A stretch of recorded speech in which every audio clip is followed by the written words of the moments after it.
শহীদ তোমায় আমরা ভুলছি না, ভুলবো না। অমর শহীদ তোমায় আমরা ভুলছি না, ভুলবো না। এবার রুবেল, টাউন প্রেসিডেন্ট পাপু, গাভাই আছে, আর যারা আছে প্রত্যেকেই, পুষ্পার্ঘ আছে, আমাদের সুফিয়ান ভাইও আছে, প্রত্যেকেই ফুল দিন, নিজ গুণে আসুন। হয়তো আমি মাইকে সকলের নাম বলছি না।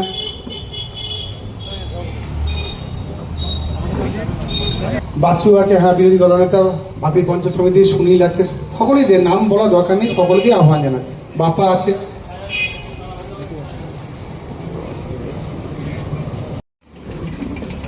আমার মনে হলো যে ভাষা দিবস পালন করাটা জরুরি, এবং সেই সুবাদে বিনা প্রস্তুতিতে হঠাৎ করে আমি পার্টি অফিসে যিনি দায়িত্বে থাকেন জয়ন্তকে বললাম যে তাড়াতাড়ি করে একটা অনুষ্ঠান করতে ভাষা দিবস পালনের।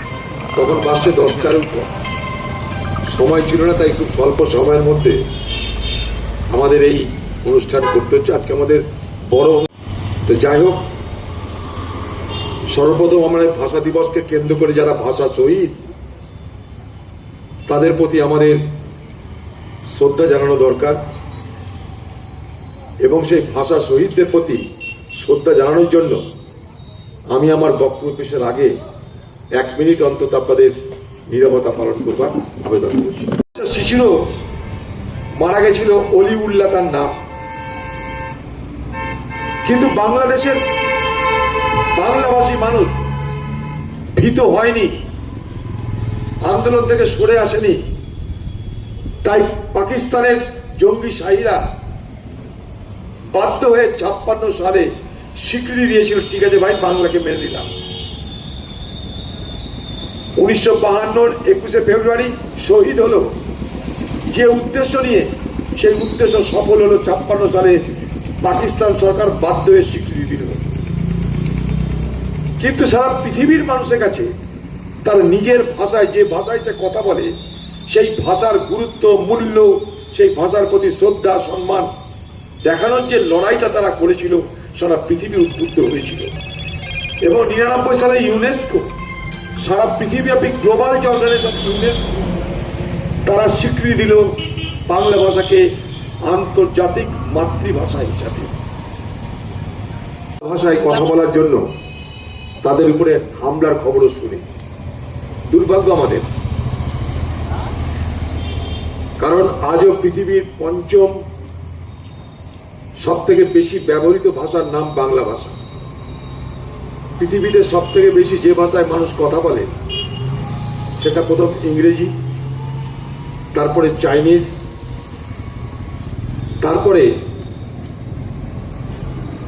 হিন্দি, উর্দু, তারপরে স্প্যানিশ, এবং 5ম হলো এই বাংলা। কেন? ওপার বাংলায় প্রায় 18-19 কোটি মানুষের বাস, এপার বাংলায় আমাদের এখানেও প্রায় 11-12 কোটি। পৃথিবীর বিভিন্ন জায়গায় ছড়িয়ে আছে বাংলাভাষী মানুষ, সব যোগ করে দেখা যাবে 40 কোটিরও বেশি মানুষ এই বাংলা ভাষায় কথা বলে। কিন্তু এই বাংলা ভাষাকে কেন্দ্র করে ভারতবর্ষের পার্শ্ববর্তী দেশ বাংলাদেশে যে লড়াই, যে আন্দোলনটা হয়েছিল, সেই আন্দোলনের প্রতি আমাদের কৃতজ্ঞতা এখানে। সেই আন্দোলন সারা পৃথিবীতে ভাষার প্রতি মানুষের আবেগ, ভাষার প্রতি মানুষের ভালোবাসাকে, ভাষার প্রতি মানুষের শ্রদ্ধাকে পৃথিবী জুড়ে প্রমাণ করে দিয়েছিল। দেখুন, বড় অদ্ভুত ব্যাপার, বাংলাদেশ হচ্ছে পাকিস্তানের একটা অংশ, যাকে বলা হতো পূর্ব পাকিস্তান। পাকিস্তানের অঙ্গ মানে, তখন পাকিস্তান দেশ ভাগ হবার পর মুসলমান দেশ হিসাবে, ইসলামিক কান্ট্রি হিসাবে আত্মপ্রকাশ করেছিল। পাকিস্তান সরকার ঘোষণা করলো দেশের ভাষা হবে উর্দু। বাংলাদেশের বাঙালিরা বললো না, দেশের ভাষা উর্দু হলেও বাংলাকে স্থান দিতে হবে, কারণ জনসংখ্যায় বাঙালিরা উর্দু ভাষীদের থেকে বেশি ছিল। এই দাবি করতে গিয়ে মোহাম্মদ আলী জিন্না বাংলাদেশে এসে বলল যে উর্দু হবে পাকিস্তানের জাতীয় ভাষা, স্টেট ল্যাঙ্গুয়েজ। তার প্রতিবাদ করতে গিয়ে সারা বাংলার ছাত্র যুব সমাজ আইনসভাকে ঘেরাও করার পরিকল্পনা করলো। জঙ্গিশাহী পাকিস্তানের ফৌজ গুলি চালালো, সেই গুলিতে কয়েকজন যুবকের, প্রতিবাদী যুবকের মৃত্যু হলো, যাদের মধ্যে একজনের বরকত আমাদেরই জেলার ছিল। সে আজকে সেই শহীদ মিনারে সারা বাংলাদেশের মানুষের সমাগম হবে। আজও বাংলাকে বাঁচিয়ে রেখেছে বাংলাদেশের বাঙালিরা, এটা মানতেই হবে। আমাদের দেশের, আমাদের রাজ্য বাংলা হলেও এই রাজ্য থেকে অনেক বেশি বাংলার কদর করে পাশের দেশ বাংলাদেশ। সেখানে যাবেন, এয়ারপোর্টে বাংলা ভাষা লেখা, গাড়ির বনেটে বাংলা ভাষা নাম্বার বাংলা ভাষায় লেখা, সেখানকার টাকাতে বাংলা ভাষা লেখা, সেখানকার দোকানে বাংলা ভাষা লেখা।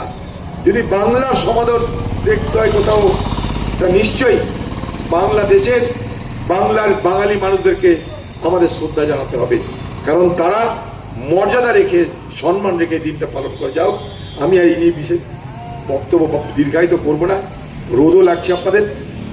সুন্দর অনুষ্ঠানটা, মনোজ্ঞ অনুষ্ঠান হলো এখানটায় আপনাদের সকল উপস্থিতিতে। খুব শর্ট টাইমে এই অনুষ্ঠানটা করার জন্য আমাদের পার্টির মুখপাত্র জয়ন্তবাবুকে ধন্যবাদ। এই দিনটা যেন প্রত্যেক বছর করা হয়, তার জন্য টাউন কংগ্রেস, জেলা কংগ্রেসের কাছে আমার দাবি থাকবে। জয় হিন্দ।